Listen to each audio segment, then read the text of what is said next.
Hey everybody, Justin with EBR here with an official announcement from ElectricBikeReview.com. There's been a lot of questions in the forum and the YouTube comments asking, where is Court? You know, he's been here forever. Who is this new guy standing up and doing reviews? And today we were ready to announce that we have acquired EBR from Court Rye.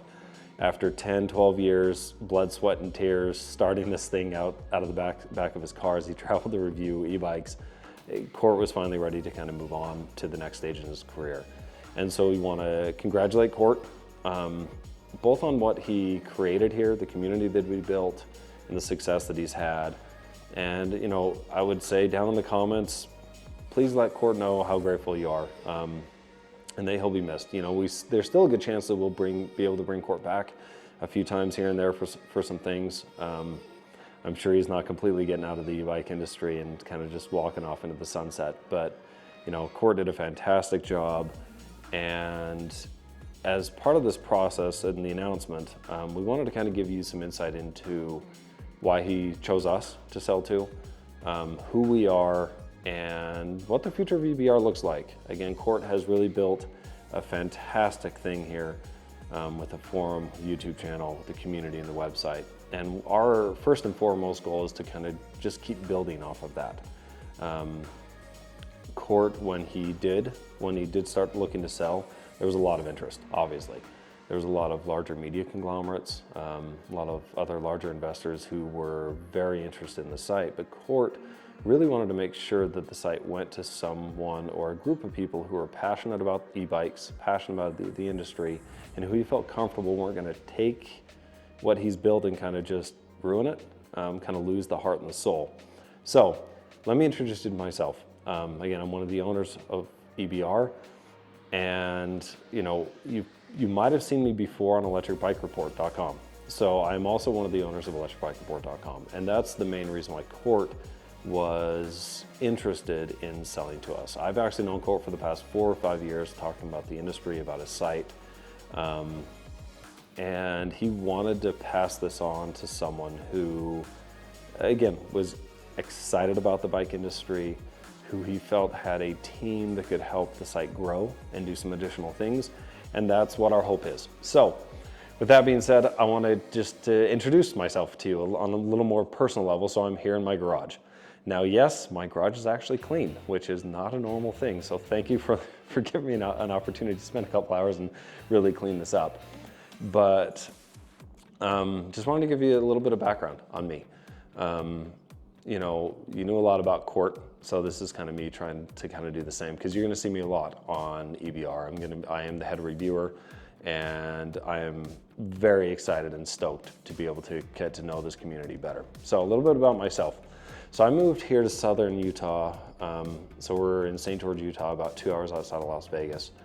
And I moved here about 12 years ago from California. You can see the surfboards up there. I basically swapped my surfboards for mountain bike and have not looked back.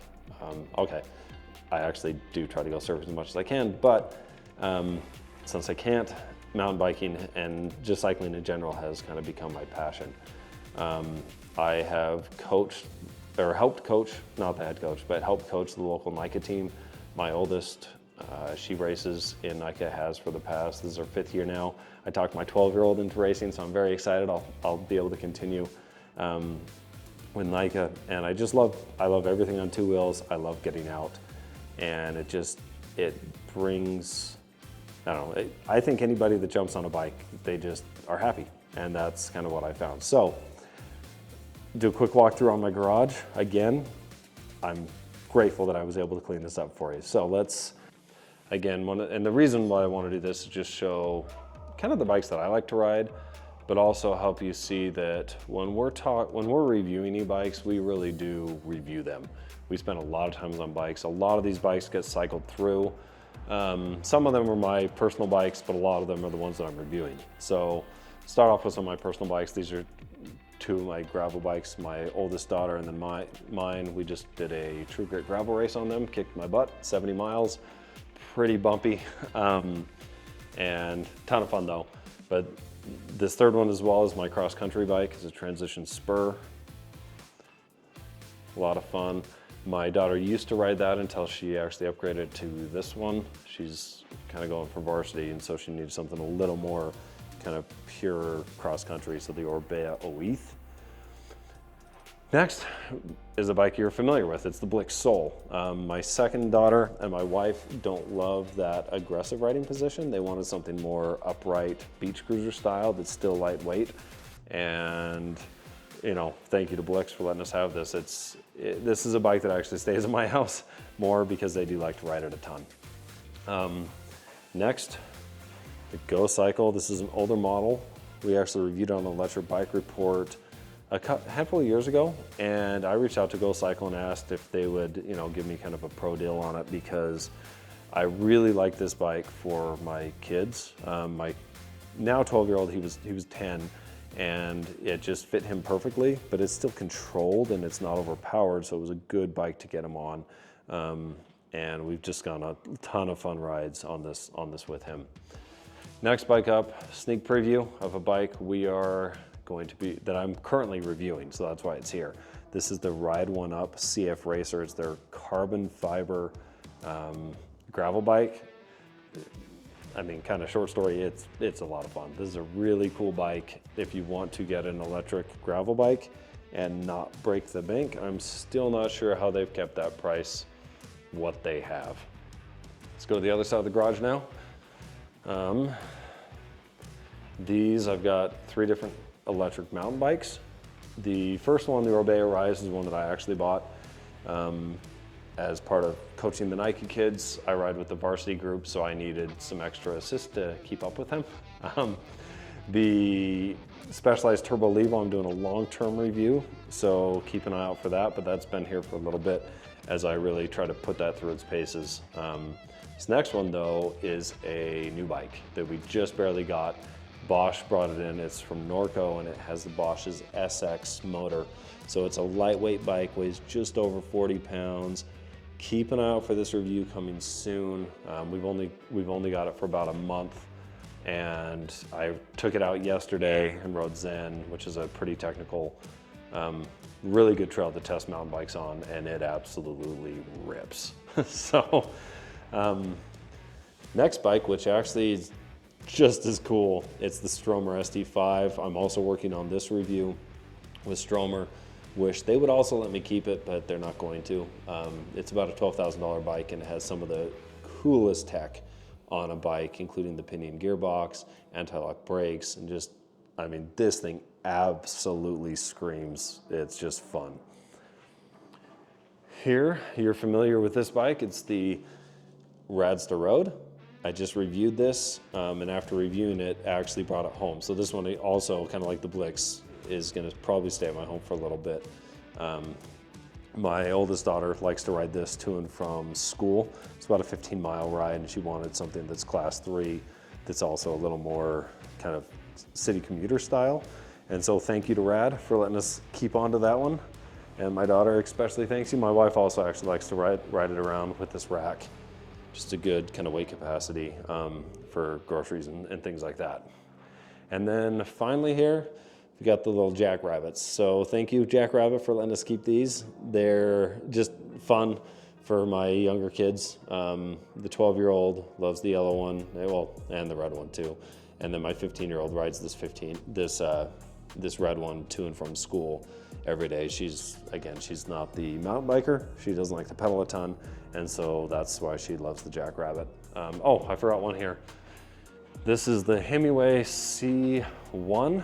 My 7-year-old loves this thing. I don't let him ride it without supervision. I think it actually goes a little fast. It can go up to 15 miles per hour, and I don't let him go past assist level 2, which puts him about 12 miles per hour, and he doesn't ride it without me, but he has a ton of fun on that thing. And it's just great getting him on a bike. So yeah, so that's my garage currently. Again, I rotate through bikes quite often. Very lucky and fortunate that I'm able to do that. But the main reason I'm showing that is just to, again, get to know you a little better by, you getting to know me. And then also just knowing that when we review bikes, we really do review bikes. We take a lot of pride in that every bike we review, we put a lot of miles on, and we ride a ton of bikes. So with so many bikes that are sold direct to consumer, you're not able to ride the bike before you purchase it. That's why we ride it so much. So if you have questions about bikes and you send them through to us, rest assured that we're not just answering them based off of specs. You know, we're gonna take you to the warehouse now, back to headquarters, and show you, I think we've got 130 bikes there. We've got 3 storage units with bikes as well.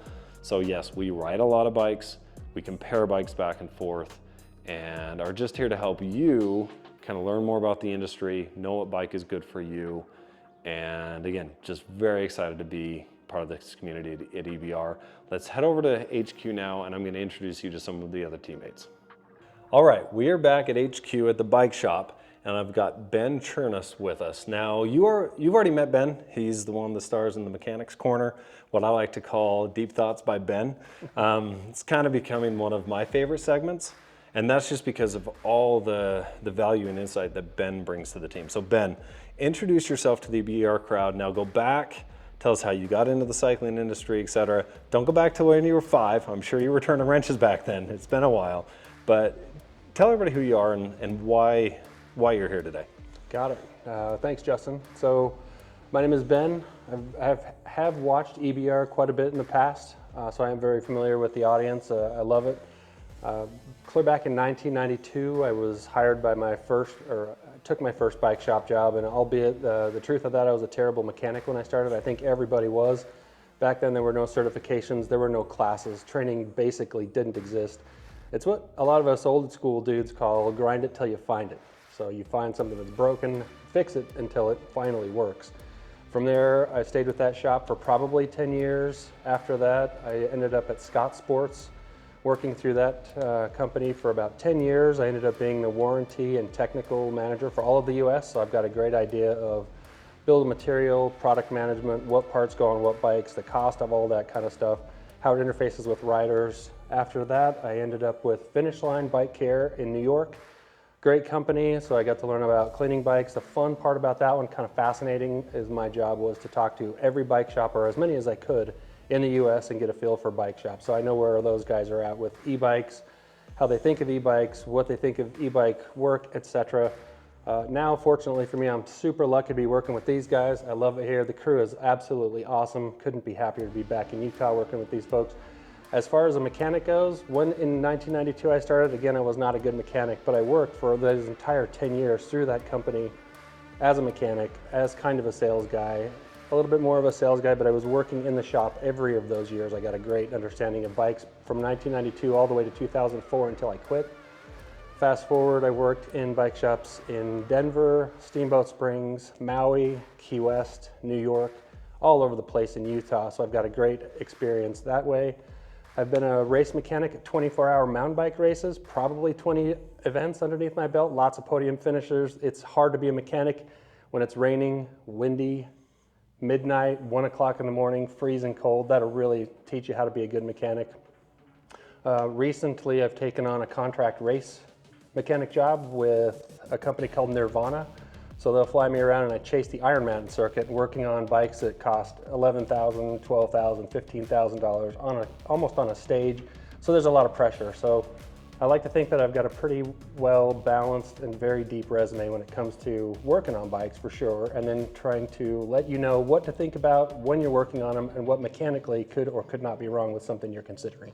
Awesome, so thanks, Ben. So as you can see, Ben has a lot of experiences turning wrenches, working on bikes, and that's why we brought him in. So every bike that comes in that a company sends to us goes through a full, Ben assembles it. If they've already shipped it assembled, he then goes and puts it through a full bike check where we have him spend a good couple hours with each bike. And I've asked him as he goes through that, he notes down things that consumers need to know about the bike. And so we're trying to provide some extra in-depth insight into how the bike is built, how it's constructed from a mechanic's standpoint. And so anytime we're doing reviews, these comments here, if you have a super technical mechanic question you want to ask, fire it over and we'll have Ben jump in and answer. So it should be a lot of fun. Ben, we're stoked to have you on the team. I still question why you moved back from Maui. That's my personal, my only beef with you. I would have stayed there forever. But either way, we're stoked to have you back here in Utah with us on the EBR team. Thanks, love it. All right, and now I have my business partner, Michael Clark, here with me. How's it going, everybody? I'm one of the other owners of EBR. Super excited to be part of the team. You're not necessarily going to see me a whole lot on camera. I do a lot more behind the scenes, working with our development team, keeping our websites up and running, working on the search engine optimization of the website, also helping a lot with our photo video team. One of the big things I'm excited about with the acquisition of EBR is taking our content to another level. So we're really excited for some of the new things that we want to start pushing out to the community. We would be really excited to get your guys' feedback as far as what type of content you think would be awesome for us to create. One of our main goals is just to be the best in the space, which means we want to provide the best content. I don't know if you know this or not, Justin, but we've actually been business partners for 20 years this year. It's been a And minute. believe it or not, we've actually worked together longer than that. So Yeah, so, I mean, and you'll also notice I'm the short one of the group.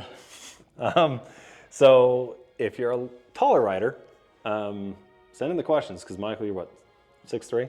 6'5". I like to make me taller and I'm a little bit shorter.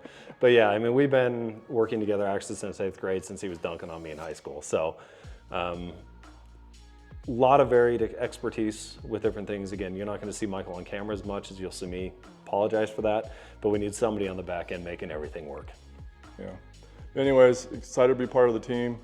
Please leave us comments. Let us know what type of content you specifically would like to see from us, and we'll do our best to deliver. Okay, so those are some of the key people here at EBR now with kind of this acquisition and taking over the site from Court. There are some additional team members that you're gonna meet as we go. Our videography team, Jade and Christina, developers, editors, etc. And we are hiring. We're looking to add some additional people to the team. So we're excited to grow with the community. And with that, you know, any questions you have, any type of content you would like to see, giveaways, comparisons, just you tell us what you would like to see. We definitely want to listen. We want to become part of the, you know, really ingrained into this community. You guys are awesome.